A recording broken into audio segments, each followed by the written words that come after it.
സ്വർഗത്തിലേക്ക് യാത്ര ചെയ്തുകൊണ്ടിരിക്കുന്ന പ്രിയ കൂട്ടുകാരെ,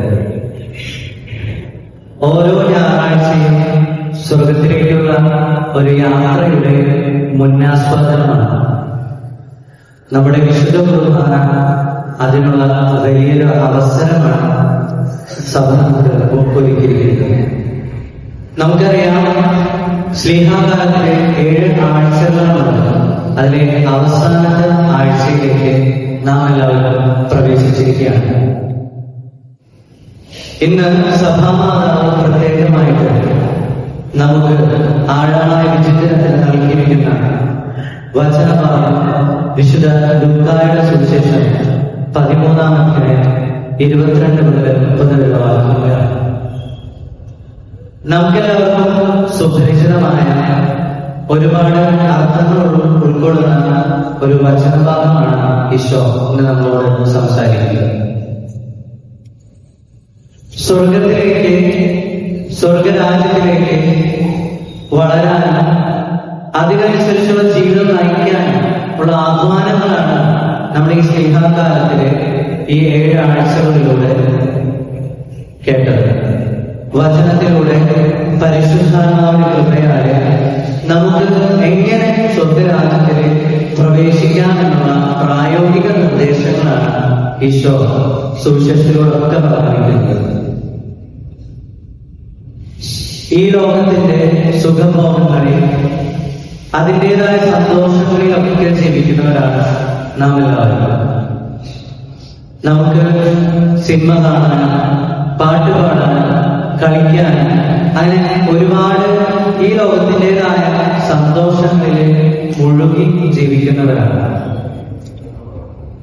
അങ്ങനെയുള്ള ഒരു വ്യക്തി ഈശോയുടെ അടുത്ത് വന്ന് ചോദിക്കുകയാണ്, നിങ്ങളെ രക്ഷ പ്രാപിക്കുന്നവരുടെ എണ്ണം ചുരുക്കമാണോ?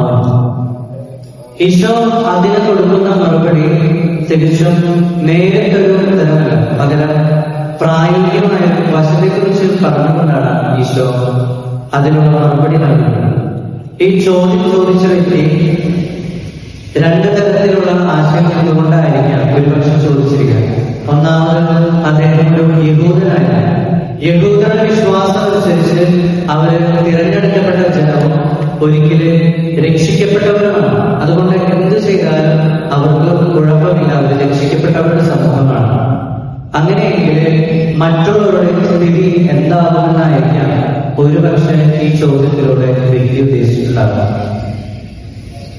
രണ്ടാമതായിട്ട് ഈ വ്യക്തി ചോദിച്ചിരിക്കുക, ഈശോയുടെ പ്രബോധനങ്ങൾ മുഴുവൻ കേട്ടിട്ട് സ്വന്തം ജീവിതത്തെ വിലയിരുത്തിയപ്പോൾ എങ്ങനെയാണ് ഒരു വ്യക്തി രക്ഷ പ്രാപിക്കാൻ ഇത്ര കഠിനമായ അല്ലെങ്കിൽ ഇത്രയും വ്യത്യസ്തമായ ജീവിതശൈലിയുടെ സാധിക്കുന്നതെന്ന് ആ ചോദ്യത്തിൽ ഉണ്ടായിരുന്നു. എന്തു തന്നെ ആയിക്കോട്ടെ, ആ ചോദ്യം നമ്മളെ ഇന്ന് നമുക്ക് നേരെ തിരിഞ്ഞു ചോദിക്കുന്നത്, രക്ഷ പ്രാപിക്കുന്നവർ ചുരുക്കമാണ്, രക്ഷിക്കുന്നവരുടെ കൂട്ടത്തിൽ ഞങ്ങൾ പെടുന്നു. ഈശോ അതിന് കൊടുക്കുന്ന മറുപടി, രക്ഷിക്കപ്പെടുന്നവരുടെ എണ്ണം നോക്കിയത്, രക്ഷയ്ക്ക് വേണ്ടി സഹിക്കുന്നവർ അല്ലെങ്കിൽ അതിനുവേണ്ടി ജീവിതം സമർപ്പിച്ചവരാണ് സ്വർഗരാജ്യത്തിലേക്ക് പ്രവേശിക്കുന്നത്. ഈശോ പറയുന്നത് ഇടുങ്ങിയ വാതിലൂടെ പ്രവേശിക്കുക. ആരാണ് ഇടുങ്ങിയ വാതിൽ? ഈശോ പറയുന്നത്, ഞാനാണ് ഇടുങ്ങിയ വാതിൽ. ലോകത്തിന്റെ വിശാലമായ സുഖ സൗകര്യങ്ങളുടെ സംഭോഗങ്ങളുടെ പിന്നാലെ പോകുന്ന മനുഷ്യരാണ് നാം എല്ലാവരും. ഒരുപക്ഷെ ഈ കാറ്റീസത്തിന് വരുമ്പോൾ ഇവിടെ ഇരുന്ന് വർത്താനം പറഞ്ഞ് അതിന്റെ സന്തോഷങ്ങളിൽ ആനന്ദിക്കുന്നവരാണ് നാം എല്ലാവരും. അല്ലെങ്കിൽ കാറ്റീസം കുർബാന കൂടാതെ ഇതിൽ നിന്ന് എങ്ങനെ രക്ഷപ്പെടാം, അല്ലെങ്കിൽ കാറ്റീസം ക്ലാസ് എങ്ങനെ ഒഴിവാക്കാമെന്ന് ചിന്തിക്കുന്നവരാണ് നാം എല്ലാവരും. സ്കൂൾ വിട്ടു വന്നു കഴിഞ്ഞാല് കളി മാത്രം, അത് എത്ര നേരം കിട്ടും അത്രയും സന്തോഷം. ഒരു ദിവസം ക്ലാസ് തുടങ്ങിയാല് അല്ലെങ്കിൽ മുടക്കാൻ സാധിച്ചാല് അതിലൊരു സന്തോഷം. ഇങ്ങനെ തുടങ്ങി ചെറുതും വലുതുമായ ലോകത്തിൻ്റെതായ സന്തോഷങ്ങളിൽ അഭിനയിക്കുന്നവരാണ് നാം എല്ലാവരും. അതിലാർക്കും എക്സെപ്ഷൻസ് ഇല്ല. പക്ഷേ സ്വർഗരാജ്യത്തിൽ പ്രവേശിക്കുന്ന വിശാലമായ വഴികളിലൂടെയല്ല, ഇടുങ്ങിയ സഹനങ്ങളുടെ വഴി വഴികളിലൂടെയാണെന്ന് ഈശോ പറയുന്നത്. അങ്ങനെ കടക്കാനായിട്ട് ഒരുപാട് പേര് ശ്രമിക്കും.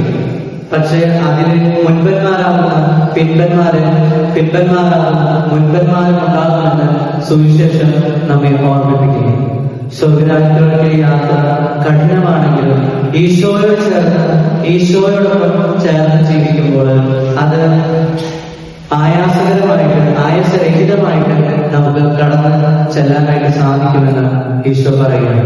നമുക്കെല്ലാവർക്കും നമ്മുടെ ജീവിതത്തെ വിലയിരുത്തിക്കൊണ്ട് നമുക്ക് ഈ ദിവസത്തെ കുർബാനയിൽ ആലോചിക്കാം. നമ്മുടെ ജീവിതം എങ്ങനെയാണ് മുന്നോട്ട് പോകുന്നത്? ഈ ലോകത്തിന്റെ സന്തോഷങ്ങളിൽ മാത്രം ഒതുങ്ങിച്ചേർന്ന് പോകുന്നവരാണ്, അതോ ഈശോ പറഞ്ഞ ഈശോയുടെ സന്ദേശത്തിനനുസരിച്ച് ഈശോയുടെ വഴിയിലൂടെ കടന്നു പോകുന്നവരാണ്? ഈ ഒരു ആഴമായ ബോധ്യത്തിലേക്ക് വളരാനായിട്ട് പരിശുദ്ധാത്മാവിന്റെ കൃപയാൽ നമുക്ക് ഏവർക്കും സാധിക്കട്ടെ. പിതാവിന്റെയും പുത്രന്റെയും പരിശുദ്ധാത്മാവിന്റെയും നാമത്തിൽ ആമേൻ.